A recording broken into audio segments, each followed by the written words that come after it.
Alors, bonjour tout le monde. Elie Sitalou, je suis l'actuel président de l'Association culturelle guadeloupéenne des Amis de l'Inde. Je suis également le président du Centre d'art Massamage de Guadeloupe, qui est l'association qui a porté donc en 2003-2004 le projet du monument du 1er jour.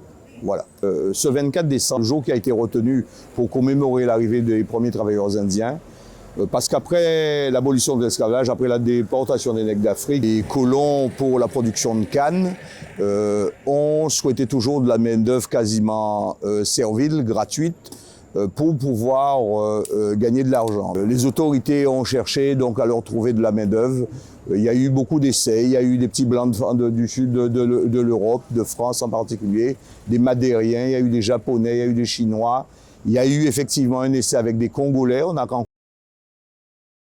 Congo en Guadeloupe, dans certaines zones, on les repère principalement par leurs noms, qui sont très caractéristiques, qui ne sont pas des noms qui ont été donnés par les colons, mais des noms qui viennent d'Afrique. Effectivement, c'est un héritage important pour la Guadeloupe.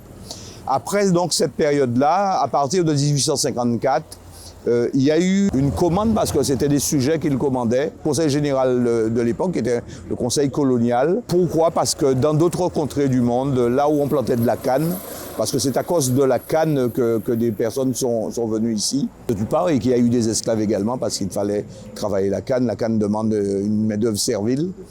Et ils sont arrivés donc à partir de 1854. Il y avait eu des essais dans la Caraïbe ou ailleurs dans le monde, à l'île Maurice, au Natal, en Afrique du Sud, etc. Et donc pendant toute la période de 1854 à 1889, il y a eu 93 bateaux qui ont emmené des Indiens, un peu moins de 43 000 ici.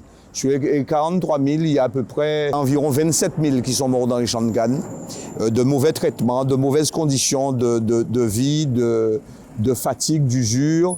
Et ils mouraient très jeunes. En moyenne, ils avaient 23 ans quand ils mouraient. Quand on regarde les registres de décès de l'époque, on en trouvait un de 30 ans, eh bien, il était déjà âgé.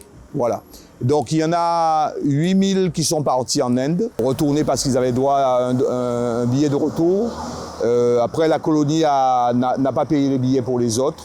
Et ensuite, il y en a 8 000 qui sont restés pour donner la population actuelle. Donc on a cette population de 8 000 qui sont nos ancêtres. Et c'est ceux-là, effectivement, et ceux qui sont morts et ceux qui sont repartis, qu'on va commémorer aujourd'hui. Cette année est exceptionnelle parce que c'est la première fois que le conseil départemental organise en direct et de façon officielle ce moment de commémoration. Et nous sommes extrêmement contents parce que ça n'a pas été facile. Pendant longtemps, ce sont des associations culturelles qui faisaient ce travail-là. Aujourd'hui, eh bien, c'est une étape supplémentaire. Alors, Gérard Peita Perbal, président du comité du 1er jour. Alors, vous êtes présent ici parce que je vous ai invité. Déjà, nous sommes ici pour célébrer le 169e anniversaire de l'arrivée des premiers travailleurs engagés indiens en terre de Guadeloupe. Aujourd'hui, c'est dimanche.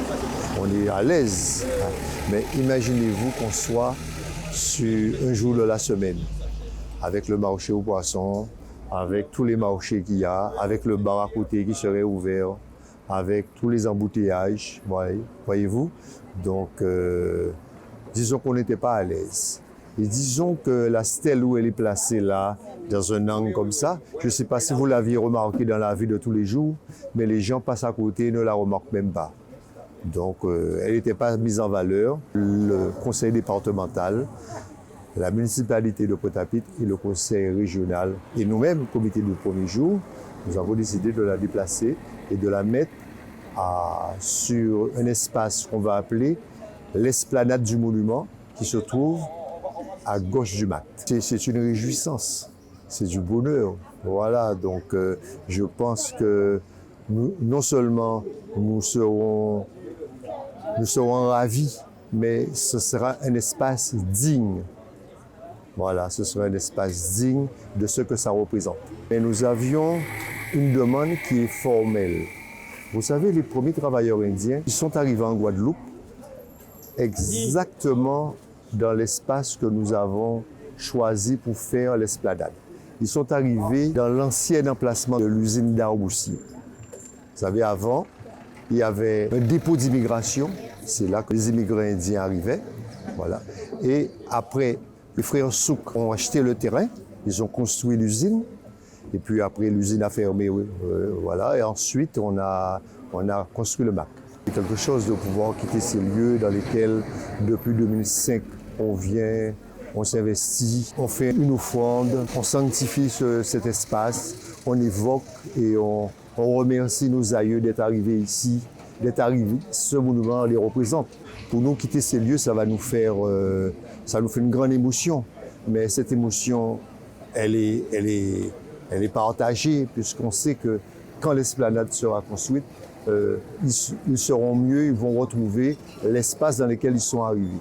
Et vous savez qu'en Guadeloupe, tous les descendants d'origine indienne ont dans leur mémoire le fait que leurs ancêtres seraient arrivés là-bas, à l'endroit où nous allons construire l'esplanade. Donc, pour moi, ce n'est que du bonheur.